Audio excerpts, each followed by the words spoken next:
네, 저는 오클랜드에서 오픈 바이블 스터디 모임을 지난 3년간 다시 인도한 바 있으며 제2기를 이제 맞이하려고 하고 있는 손진길 목사입니다.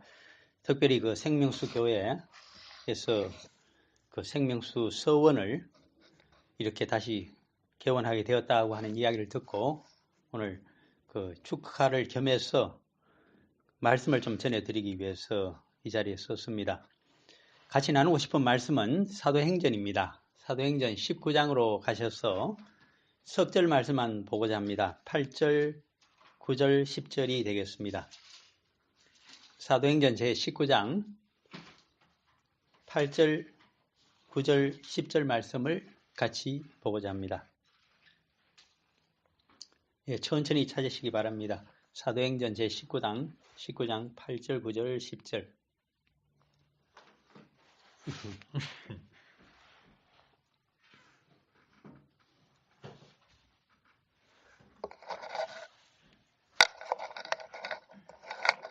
예, 다 찾으셨으면 석절밖에 안 되기 때문에 뜻을 생각하면서 호흡을 같이 해서 천천히 한번 읽어봅니다. 바울이 회당에 들어가 석 달 동안 담대히 하나님 나라에 관하여 강론하며 권면하되 어떤 사람들은 마음이 굳어 순종하지 않고 무리 앞에서 이 도를 비방하거늘 바울이 그들을 떠나 제자들을 따로 세우고 두란노 서원에서 날마다 강론하니라. 2해 동안 이같이 하니 아시아에 사는 자는 유대인이나 헬라인이나 다 주의 말씀을 듣더라. 예, 아멘. 저는 개역 개정판을 가지고 있기 때문에 이 석절 말씀을 그렇게 같이 읽어보았습니다. 오늘 이 자리에는 그 오클랜드에 있는 생명수 교회에 다니시던 우리 또 구 목사님하고 또 김 장로님께서 두 분이 이 자리에서 그 생명수 서원이란 이름으로 지금 창립을 하고 있기 때문에 특별히 성경상에 우리는 사도행전 19장 오늘 읽었던 본문 가운데 두란노 서원이라고 우리가 알고 있는 그 서원에 어떻게 발생하게 되었으며 어떤 일을 했는가 하는 것을 이제부터 함께 본문을 중심으로 해서 좀 검토를 해봄으로써 우리 이 생명수 서원이 이 말씀의 취지에 맞는 그러한 앞으로 운영과 열매가 있기를 간절히 바라는 마음입니다. 첫 번째 8절을 보게 되면 바울이 회당에 들어가서 석 달 동안 담대히 하나님 나라에 대하여 강론하며 권면을 했다. 이렇게 먼저 적고 있습니다. 그러므로 여기서는 회당이란 것하고 그리고 석 달 동안 강론하고 권면을 어떤 내용을 했을까 하는 것을 좀 먼저 생각을 해봐야 됩니다. 이 사도행전은 서방 선교를 한 바 있는 그 사도 바울의 그 주치의격으로 같이 쫓아다녔던 의사 누가에 의해서 적혀져 있는 초대교회의 유일한 역사서입니다.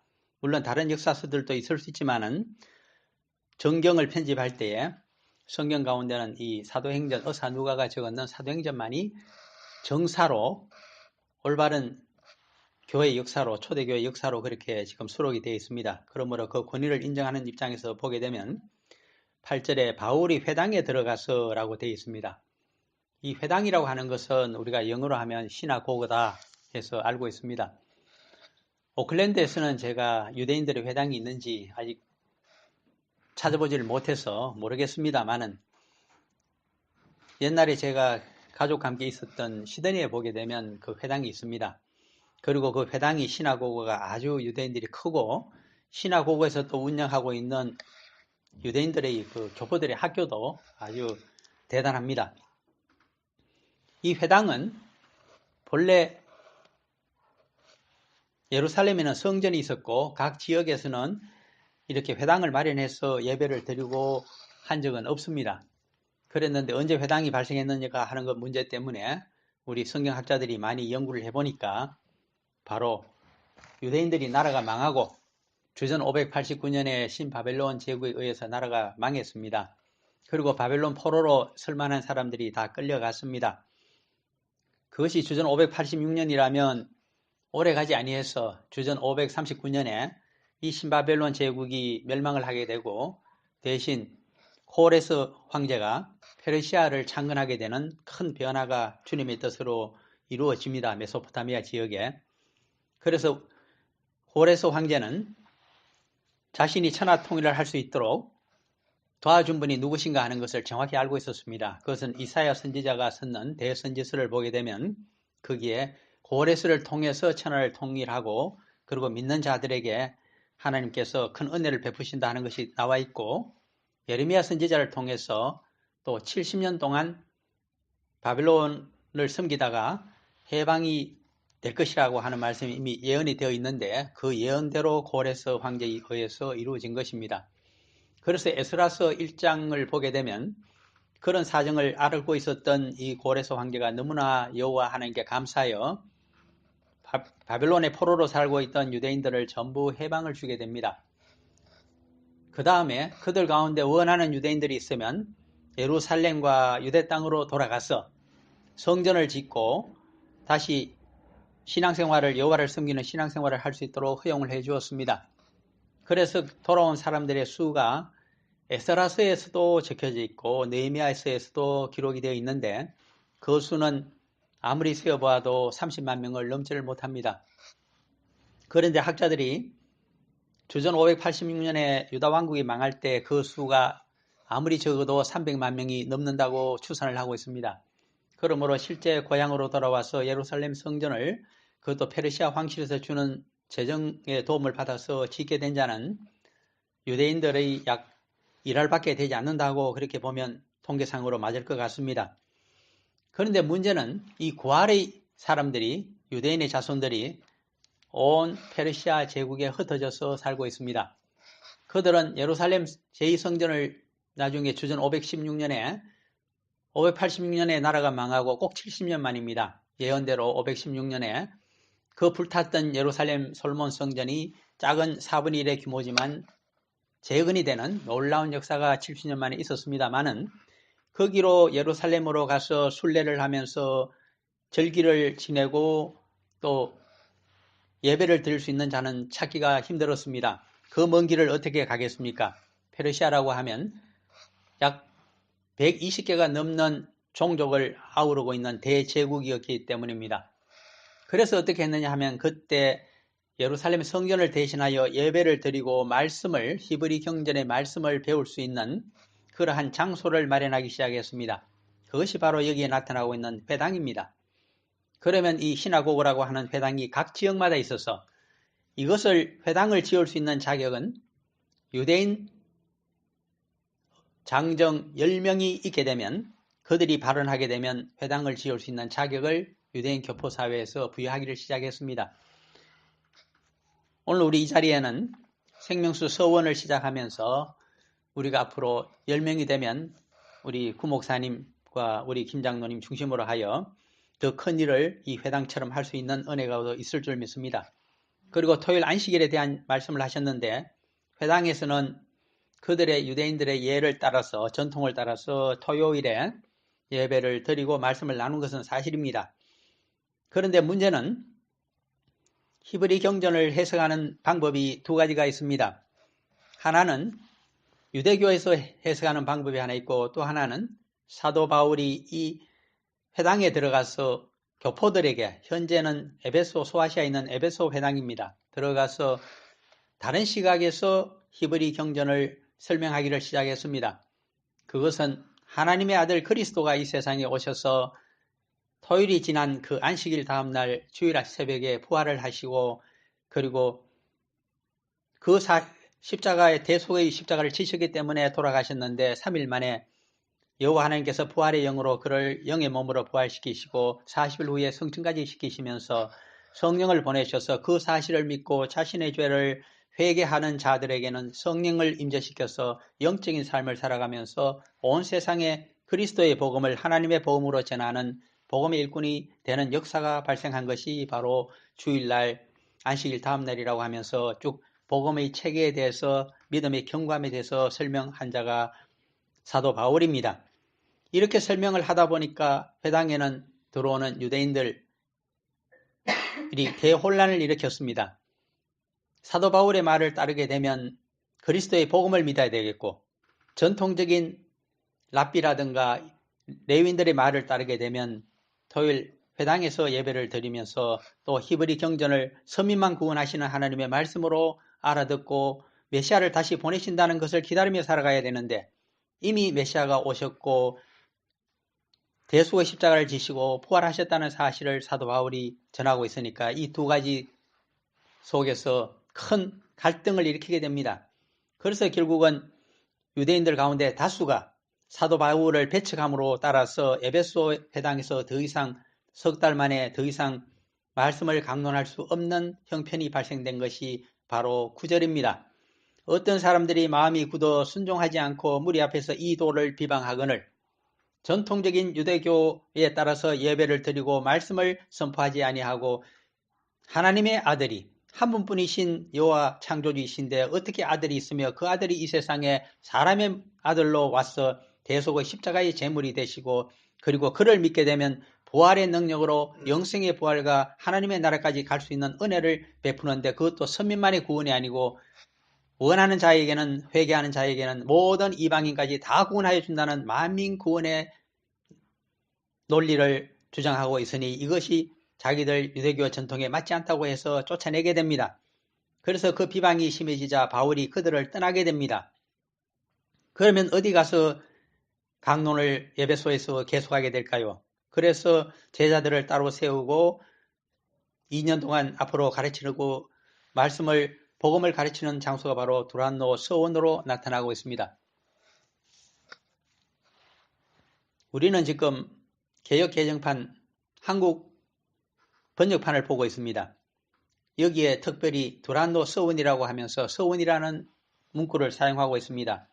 우리 생명수 서원도 역시 서원이라고 하는 문구를 사용하고 있습니다. 이 용어가 도대체 어떤 의미를 갖고 있는 것인지를 한번 생각해 봄으로써 앞으로 생명수 서원이 이 두란노 서원처럼 놀라운 하나님의 일을 할 수 있는 장소가 되기를 한번 소원해 봅니다. 두란노 서원을 이것을 영어로 보게 되면 조금 뜻이 두 가지로 나타납니다. 물론 이 신약 성경이기 때문에 사도행전 역시 헬라어로 적혀져 있습니다. 헬라 원어로 보게 되면 두란노 서원은 아주 언어의 발음에 가깝습니다. 왜냐하니까 헬라말로 이것은 투라누라고 발음이 되기 때문입니다. 그래서 한국말은 굉장히 가깝습니다. 투라누가 투란노, 오유 발음을 오에 강조를 하게 되면 두란노가 되는 것이 맞고 헬라인들처럼 오유일 때는 유로 발음을 하기 때문에 그러면 두란누가 됩니다. 그런데 문제는 서원입니다. 아마 조선 말쯤 되어서 많은 한국에 왔던 선교사분들이 모여서 이 성경을 번역할 때에 이 서원이란 말이 헬라어에 그 스콜라를 의미하는 스콜레이로 되어 있습니다. 이 스콜레이라는 말을 어떻게 번역을 할까? 그렇게 고민을 했을 것입니다. 조선 사람들에게 어떻게 하면 이 의미를 정확하게 역사적인 의미, 당시의 의미를 전달해 줄 수 있을 것인가 고민을 하다가 본래 이 스콜레이라고 하는 헬라 말이 영어로 가게 되면 스콜라가 되고 스쿨로 나중에 바뀌게 됩니다. 그래서 스쿨로 바뀌어서 원어에 가장 충실하게 뜻은 상관없이 직역을 해준 것이 바로 영어권에서는 제임스 왕이 영국 왕이 칙령으로 명해서 성경을 번역했던 영역본에 나타나는 킹 제임스 버전에 있던 스쿨입니다. 정확하게 스쿨 오브 투란누. 그 물론 영어로 하면 이제 티라노스가 됩니까? 스쿨 오브 티나러스, 그렇게 티네러스 혹은 그렇게 발음이 되겠습니다. 그런데 이것을 오늘날 현대어로 바꾸어서 구미사회에서 어떻게 했느냐 하니까 킹 제임스 버전과는 다르게 그 험정역과는 달리 민간인들을 위해서 오늘날 현대인을 위해서는 우리가 주로 크게 두 가지 성경책을 영역본을 보고 있습니다. 하나는 물론 여기 키위교회도 그렇습니다만은 이 영어권에서는 일반적인 교회에서는 NIV를 사용합니다. New International Version을 사용하는데 거기에 보면 이것을 Lecture Hall이라고 번역을 했습니다. 그래서 Lecture of Tyrannus 그렇게 됩니다. 그리고 또 신학교에서 주로 사용하는 NRSV가 있습니다. NRSV는 New Revised Standard Version입니다. 표준 번역이면서도 다시 개정판을 보게 되면 거기에도 NIV와 똑같이 번역이 되어 있습니다. 렉처 홀로 되어 있습니다.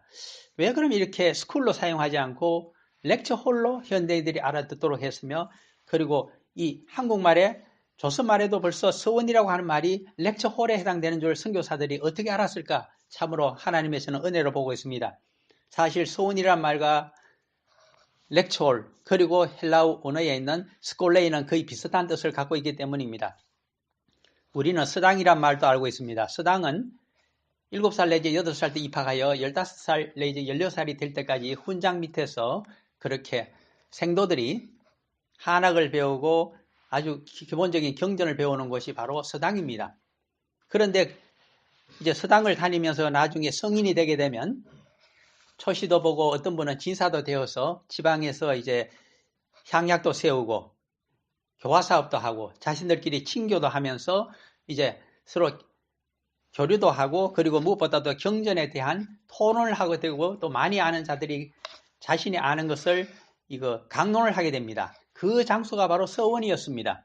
그러므로 렉처홀로 얘기할 때는 이것은 초중고등학교에 해당되는 서당보다는 굉장히 스콜레이, 본래 학자들을 만드는 대학을 의미하기 때문에 거기에 더 가까운 뜻이 여기 포함되어 있는 것으로 알고 있습니다. 얼마나 번역을 잘해두었는지 모릅니다. 그러므로 저는 여기서 두세 가지를 말씀드리고자 합니다. 2해 동안 사도 바울이 거기서 그리스도의 제자를 훈련하면서 어떤 제자를 훈련했느냐 하면, 오늘 읽지 않았습니다만 19장 1절에서부터 사도행전에 쭉 7절까지 나타납니다. 모두 12사람쯤 되니라 하고 이들을 데리고서 제자 훈련을 시작했고 강론을 시작했는데, 이 12사람이 전부 너희들이 지금까지 어떤 세례를 받았느냐 하고 에베소를 재차 방문하게 된 이 사도 바울이 물었을 때에 세례 요한이 세례밖에 받은 것이 없다고 얘기했기 때문에 성령의 세례를 받지 못하고 있는 것을 알아챘습니다. 그래서 그들에게 바울이 간절하게 안수 기도를 했더니 성령께서 그들에게 임하여서 12사람들이 방언도 하고 예언도 했다는 것이 6절에 나타나고 있는 말씀이고, 7절에서는 12사람쯤 되기 때문에 예수 그리스도께서 이 땅에서 3년 6개월 동안 공생애를 사실 때에 12명의 사도를 중심으로 하여 많은 제자들을 교육했던 것을 생각하면서 그들을 모으고 더 많은 사람들을 모아서 드디어 두란노 서원에서 2년 동안 그들을 자신이 알고 있는 그리스도의 복음과 하나님의 근원이 되시는 그 복음, 그리고 자신이 알고 있는 또 자신의 복음을 가지고 견고한 믿음을 주기 위해서 복음의 체계를 체계적으로 가르친 것이 바로 이 서원이 되겠습니다. 뿐만 아니라 이 서원을 중심으로 하여 많은 친교가 이루어지게 되고, 여기를 2년 동안 마치고 나갈 분들이 이 에베소 근처에 많은 교회들을 개척하게 됩니다. 그러한 역사를 우리가 볼 수 있는 것이 로마서로 가셔서 16장을 보시게 되면 거기에 이 두란노 서원에서 사도 바울로부터 배우고, 그리고 친교도 하면서 이 성령의 세례를 받은 자들이 복음으로 말씀으로 견고하게 되자 어떤 일이 발생했는가를 이야기해주고 있는 대목이, 물론 계시록에 가게 되면 에베소를 중심한 많은 교회들이 적혀져 있고, 그리고 특별히 로마서 16장으로 가게 되면 거기에 로마서 16장은 특별히 35명쯤 되는 사도 바울의 동역자들의 이름을 싣고 있고, 그 가운데 자신의 친척이 또 한 15%가 넘는다는 것을 기록하고 있으면서도 그 중에 로마서 16장 15절에 보게 되면 이런 말이 나타납니다. 제가 읽어드리겠습니다. 로마서 16장 15절입니다. 빌롬로고와 율리아와 또 네레오와 그의 자매와 올름바와 그들과 함께 있는 모든 성도에게 문안하라.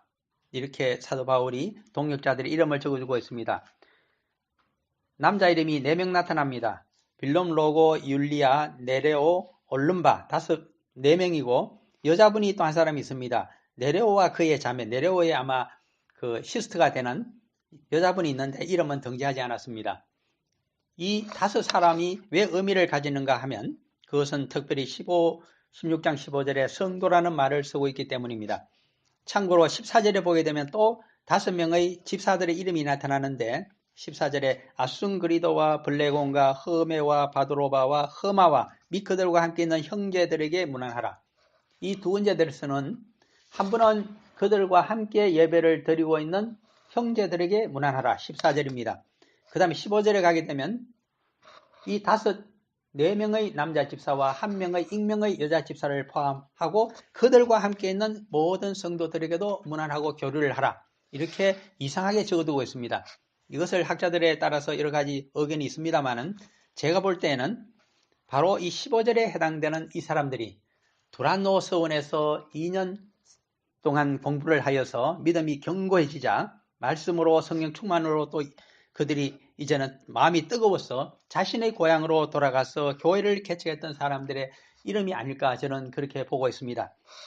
왜냐하면 그들의 교회에 많은 성도들이 지금 나와서 같이 예배를 드리고 있기 때문에 그들에게 문안하라. 그러면 14절은 오늘 읽지는 않았습니다만 사도행전 18장에 대한 내용을 적어주고 있는 것으로 짐작을 할 수 있습니다. 왜 그러냐 하니까 두란노 서원에서 가르친 때가 주후 54년, 5년, 6년경 그렇게 보통 학자들이 봅니다. 왜 그렇게 보느냐 하면 로마의 4대 황제가 글라우디우스가 있었는데 이 사람은 주후 41년에 황제가 되어서 54년에 별세를 했는데 특별히 유대인들에게 큰 영향을 미친 황제입니다. 왜냐하니까 주후 47년 재위 중에 유대인들이 두 팀으로 나누어서 많이 로마시에서 시끄러웠습니다. 하나는 유대교고 하나는 기독교인들이 있기 때문입니다. 그 둘을 분간할 수 없었던 그들은 아예 시끄러운 유대인들을 전부 추방해버립니다. 그래서 추방되어서 쫓겨나서 살고 있었던 사람 중에 사도행전 18장이 시작되면서 고린도에서 이태리의 로마에서 쫓겨와서 이태리에서 보면 동쪽에 있는 그 땅이 바로 그리스입니다. 그 그리스에서 가장 큰 항구 도시가 고린도였는데 거기 와서 천막 제조업을 계속하고 있었는 사람이 부부가 나타납니다. 그들이 바로 브리스가와 아굴라 부부였습니다. 마치 우리 이 생명수 서원을 시작하시는 분이 부부이듯이 이 부부가 큰 역할을 하게 됩니다. 바울도 자신이 돈을 벌어서 자비랑 선교를 많이 했기 때문에 천막을 짜면서 그들과 교류를 하게 됐을 때 서로가 그 로마 교회의 소식을 이 부부로 통해서 들으면서 이것이 약 50년, 51년 경입니다. 그래서 이곳에서 이왕이면 고린도에서 우리도 학당을 열어서 제자 훈련을 좀 하자고 합의가 되어서 1년 6개월간 고린도에서 먼저 가르치게 됩니다. 처음에는 회당에서 가르쳤다가 역시 문제가 생겨서 가정집으로 옮겨서 이렇게 강론하는 장소를 했는데 그것이 18장 7절에 나타나 있는 기도 유서도의 사람의 집이었고 회당 옆에 그 집이 위치하고 있었다고 적고 있습니다. 사실 두란노 서원보다 먼저 두란노 서원이 54년, 5년, 6년경이라면 50년, 51년경 한 3, 4년 먼저 고린도에서 이 말씀 강론과 제자 훈련이 시작되었다는 것을 사도행전 18장이 보여줍니다. 여기에 참석했던 자들이 굉장히 유명합니다. 브리스가와 아굴라 부부가 주축이 되었고 그리고 로마서를 가지고 로마로 들어가게 되는 여집사면서 고린도에서 약 10리 정도 떨어져 동쪽으로 떨어져 있는 갱그레아를 고향에서 교회를 개척한 여집사 베베가 있습니다. 그가 거기 출신이었습니다. 그뿐만 아니라 여기 출신 중에 로마서 16장에 가서 쭉 보게 되면 베베가 1, 2절에 나타나고 3절에 가게 되면 브리스가와 아굴라 부부가 54년에 추방령을 내렸던 글라우디우스 제4대 황제가 별세를 함에 따라서 55년경에 에베소에서 두란노스원서 공부를 함께 하다가 자기들은 로마를 선교하기 위해서 다시 돌아가서 로마에서 교회를 개척하게 됩니다. 그래서 그것이 16장 5절 로마서에 나타납니다. 또 저희 집에 있는 교회도 문안하라. 내가 사랑하는 에베네도에게 문안하라. 에베네도에 대해서는 빌립보에서 아시아에서 처음 맺은 열매. 그러므로 빌립보로 가기 전에 아시아에서 아마 비시디아 안디옥일 것 같습니다. 비시디아 안디옥에서 그때 에베네도를 만나서 사도 바울이 제자 훈련을 시키지 않았을까 개인적으로 그렇게 보입니다. 이 에베네도가 브리스가와 아굴라 부부와 함께 로마로 돌아가서 교회를 개척해서 같이 일한 것으로 보입니다. 이렇게 나타나는 많은 사람들이 있다고 하는 것을 우리가 봐야 됩니다.